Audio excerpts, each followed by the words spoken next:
Salut tout le monde, j'espère que vous allez bien. En tout cas, moi ça va nickel. Aujourd'hui, on se retrouve sur une nouvelle vidéo, cette fois-ci sur le déballage de l'iPhone X. Donc déjà d'une, je vous remercie fortement pour le nombre de vues que j'ai eu pour mon déballage, pour mon premier déballage de l'iPhone 8, parce que j'ai quand même plus de 4000 vues, excusez-moi, et donc ça m'a fait super plaisir. Là, par contre, je remercie ma copine de m'avoir passé son iPhone X parce que c'est pas moi, j'ai pas le budget pour m'en acheter un tout de suite.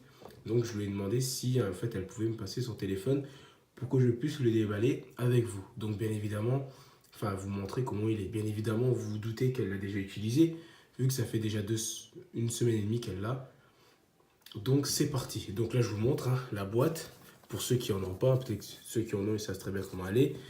Je vais un peu vous régler un peu mieux la caméra parce que là on voit pas trop bien. Voilà. Donc là elle est comme ça la boîte avec l'iPhone X ici. Donc ici c'est toujours la même chose que sur l'iPhone 8 que je vous avais montré. Donc là vous avez iPhone, la pomme, iPhone encore une fois et la pomme. Donc là sur la boîte c'est toujours la même chose. Donc là c'est parti. Donc là on déballe la boîte. On va mettre ici. Donc là comme vous pouvez voir on a l'iPhone X. Comme vous pouvez voir ici. Donc là j'ai mis en fait mon Face ID comme ça je pourrais vous montrer directement. Ça, je pourrais vous montrer directement parce que, bon, vu que c'était son visage, on en reparlera après. Bon, là, on le met de côté. Je vous montre quand même ce qu'il y a dans la boîte. C'est toujours la même chose, ce qu'il y a dans la boîte, ça ne change pas de toute façon. Donc là, vous avez toujours les petits stickers, machin, avec aussi comment ça s'appelle, qui est ici. Donc là, vous avez... Ah bah non, elle n'y est pas. Elle l'a prise. Donc là, vous avez toujours la petite machin pour enlever pour pouvoir mettre la carte SIM. Et puis là, vous avez les autocollants Apple qu'il y a toujours dans les boîtes d'iPhone. Voilà, donc ça, on va mettre ça de côté aussi. Et puis après, ben voilà, dans la boîte, donc là, vous avez donc l'adaptateur 5 watts qu'on a depuis des années et des années avec l'adaptateur Lightning. Donc là, vu qu'elle a déjà ouvert la boîte, moi, je vous ai juste fait un déballage de ce qu'il y avait dedans. Mais sinon, à la base, vraiment à la base, il y a aussi ça, donc avec les écouteurs qui sont ici à côté. Donc bien évidemment, depuis l'iPhone 7, vous avez l'USB en fait Lightning par rapport aux écouteurs parce que c'est fini la prise jack. Je pense que vous êtes déjà tous au courant. Vous avez les écouteurs et vous avez aussi le petit adaptateur Lightning aussi. Si par exemple vous avez pour deux solutions, en tout cas moi je vois que les deux solutions là. Si vous avez une voiture et vous avez besoin d'écouter la musique avec tout simplement le câble auxiliaire, vous brancherez ce câble là à votre téléphone, votre iPhone et votre petit câble auxiliaire là-dessus. Comme ça, vous serez tranquille. Voilà. Ou alors la deuxième solution, excusez-moi, la deuxième solution, c'est si vous avez des écouteurs de 6S ou de 6, enfin avec prise jack, et que vous n'avez pas envie d'utiliser les nouveaux, ce que vous ferez dans ces cas-là, c'est que vous brancherez d'abord toujours celui-là à votre iPhone et les anciens écouteurs avec port jack là-dessus. Voilà, comme vous pouvez le voir.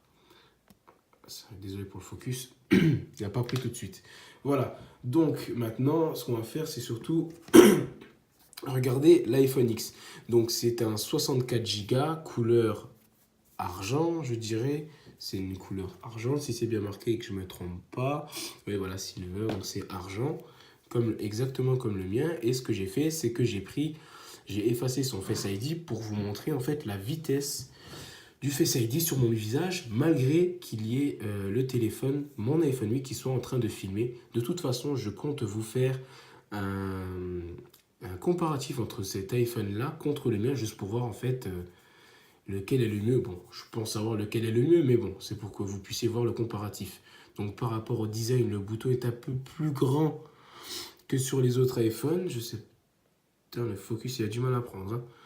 Voilà, donc là, bon, c'est toujours la même chose. Vous avez, c'est aussi cette partie aussi un peu métallisée tout autour.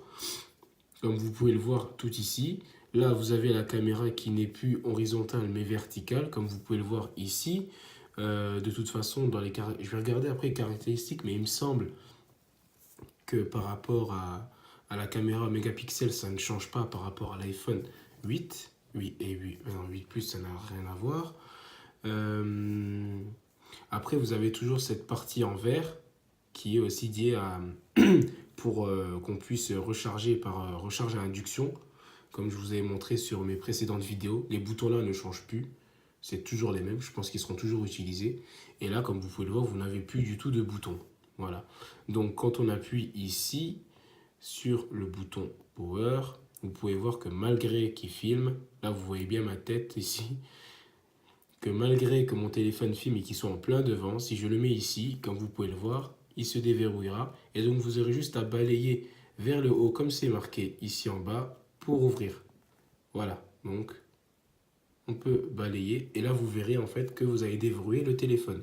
Donc si vous voyez pas mal d'applications, c'est parce que c'est son téléphone et donc j'allais pas non plus l'embêter à désinstaller je ne sais combien d'applications juste pour que le téléphone soit neuf. Ça ne sert strictement à rien. Je la remercie encore de me l'avoir passé. Donc maintenant ce qu'on va faire, parce que moi les caractéristiques en fait que je vous avais expliquées sur l'iPhone que j'ai moi sont pratiquement exactement les mêmes que sur l'iPhone X. Il y a peut-être quelques changements. Je sais que le téléphone est un petit peu plus grand que celui-là, mais comme je vous ai dit, je vous ferai un comparatif. Donc, sur ça, moi, je vais vous montrer surtout les gestes et autres qu'il y a à avoir par rapport au téléphone, parce que, étant donné qu'il n'y a plus de boutons, c'est plus la même chose. Donc, déjà, la première chose, si vous voulez voir vos notifications, vous devrez en fait aller dans le coin gauche de l'écran et baisser, juste baisser, pour voir excusez-moi, toutes vos notifications. Voilà. Ici, donc le côté haut droit de l'écran, vous verrez en fait le centre de contrôle. Donc comme d'habitude, le Wi-Fi, réseau cellulaire, le mode avion, le son et autres. Bon, le son, je l'ai écouté, il est vraiment bien amélioré et meilleur de toute façon par rapport à son prix. Voilà, bon après, assistance, oula, j'ai toujours du mal touch. Moi, personnellement, c'est un carré. Bon, bah là, je vois que elle, c'est un rond, mais bon, ça change pas grand-chose. Et par exemple, si vous avez besoin de faire un retour quand vous lancez tout simplement quand vous lancez en fait une application, vous allez devoir, comme vous voyez la barre en bas, balayer vers le haut pour revenir en fait en arrière. Voilà, ça c'est un geste aussi parce qu'en fait, je l'ai appris en même temps que vous, étant donné que j'ai un peu de mal quand même avec ça. Donc là, je suis juste en train en fait de vous lancer à chaque fois quelques applications pour vous montrer après que pour enlever les applications là, en fait, vous allez appuyer un petit peu plus fort en balayant vers le haut. Attendez, parce que j'ai pas trop l'habitude, comme elle m'a montré. Voilà, et en fait là, vous allez avoir toutes les applications que vous avez déjà ouvertes récemment. Et donc, si vous voulez les supprimer, en fait, il faudra dans ces cas-là appuyer longtemps sur une application. Et là, comme vous verrez, il y aura en fait un petit trait rouge comme une sorte de stop en fait pour dire qu'il faut enlever les applications. Donc, vous avez deux solutions. Soit vous l'enlevez en appuyant sur le bouton ou dans ces cas-là, vous balayerez vers le haut à chaque fois. Donc, on va quand même aller faire un tour dans les paramètres. Donc, il me semble qu'il n'y a pas grand-chose qui change.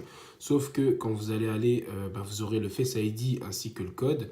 Parce que vous avez soit le Face ID, et si par exemple, admettons, le Face ID ne prend pas, vous aurez le code. Mais sinon, à part ça, il n'y a que les deux méthodes-là pour déverrouiller votre téléphone. Voilà, dans ces cas-là, balayer. Mais bon, nous, on veut toujours un mot de passe vu le prix du téléphone.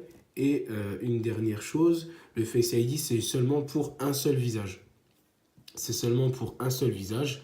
Donc, malheureusement, vous pourrez, il n'y aura qu'une seule personne, la personne prioritaire, qui pourra en fait déverrouiller ce téléphone-là. C'est un peu dommage.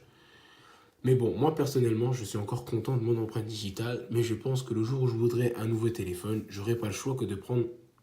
Et de toute façon, il n'existerait que ça, un téléphone avec reconnaissance faciale, il me semble.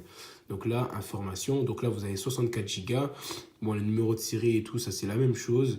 Les mises à jour, voilà, là pas encore mis, il me semble que nous sommes sur du 12.5.6, je sais plus trop. Bon, la mise à jour, c'est pas trop important. C'est pas ça que je voulais vous montrer essentiellement, c'était surtout le Face ID. Quelque chose aussi que j'ai découvert aussi, bon, c'est un peu... Bon, c'est pas con, c'est aussi, ça va aussi avec le téléphone. Je vais vous montrer ça tout de suite. Quand vous allez dans Messages, par exemple, je vais envoyer un message à je ne sais qui. Il me semble, si je ne me trompe pas, que quand on appuie ici... Ah non, attendez, parce que là, je ne sais plus du tout. Donc voilà, donc là, j'ai enfin trouvé en fait Où était cette option, étant donné que je ne connais pas du tout le téléphone. Donc là, j'ai tapé un nom au pif. Mais bon, quand vous voulez envoyer quelque chose avec votre visage, l'option qu'il y a par rapport à l'iPhone X, vous irez donc, si j'ai bien compris, vous irez ici sur le A. Et là, vous aurez admettons, ce chien qui me semble, voilà, il capte bien mon visage, je pense. Bonjour. Oui, c'est bon, c'est bien ça. Et donc, en fait, il me semble qu'on peut l'envoyer entre iPhone. Il me semble que c'est 10 secondes, il me semble. Et voilà, vous avez 10 secondes, en fait, d'enregistrement qui, lui, en fait, voit très bien votre visage. Et quand vous allez après l'envoyer sur un iPhone, admettons, je ne sais pas si la personne... Enfin, je sais que sur les iPhones, en fait, ils pourront les lire sur les iPhones. Mais par contre, sur les Samsung, je pense que non. Je crois que ça ne marche pas. Je crois que c'est que entre iPhone, il me semble, hein. Je ne vais pas vous dire de conneries, mais bon.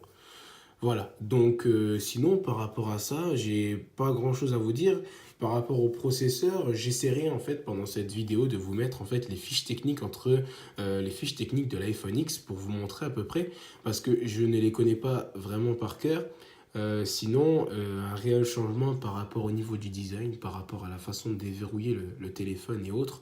Mais sinon, par rapport à tout ça, moi, entre l'iPhone 8 et l'iPhone X, je vois pas un réel changement. Il y a certes l'empreinte, il n'y a plus d'empreinte digitale. Dans ces cas-là, il y a le Face ID, donc la reconnaissance faciale, qui marche bien, je pense. Ce qui serait quand même pas mal, c'est de le tester, parce qu'on l'a déjà testé dans le noir, ça marche très bien. Juste tester, par exemple, dans des conditions extrêmes, entre guillemets, c'est-à-dire peut-être essayer de déverrouiller le téléphone quand il fait, par exemple, -10 ou peut-être -15. Ça, il faudrait peut-être essayer pour voir si ça marche par tous les temps. Et quand on est en fait je dis n'importe quoi, quand je partirai en vacances, essayer de le tester quand il fait par exemple plus de 30 degrés, juste pour voir si en fait il est capable de déverrouiller, de bien voir les traits de ton visage à n'importe quel moment. Voilà, donc sinon, à part ça, j'ai pas vraiment beaucoup de changements. C'est toujours la même chose de toute façon. Rien n'a changé. Il me semble que pour 64 Go, vous en avez pour 1159 euros. Et pour 256 Go, il y en a pour 1359 € si je ne me trompe pas. J'essaie de regarder, mais je vous mettrai le lien dans la description si quelqu'un veut aller en acheter un peut-être. Ça, c'est à vous de voir parce que c'est quand même un certain prix. Je le reconnais. Mais sinon, pas de réel changement sinon par rapport au téléphone. Voilà, donc en tout cas, j'espère que cette vidéo vous aura plu. Et puis moi, n'oubliez surtout pas de vous abonner, de mettre un like, de commenter. Dans ces cas-là, moi de toute façon, je répondrai à n'importe quelle personne qui commente mes vidéos. Et n'oubliez pas que je vais bientôt faire un comparatif entre l'iPhone 8 et l'iPhone X, juste pour voir au niveau de la carte mère. Excusez-moi, de la carte mère, au niveau du processeur pour voir la puissance. Donc moi, je vous dis ciao ciao et à la prochaine.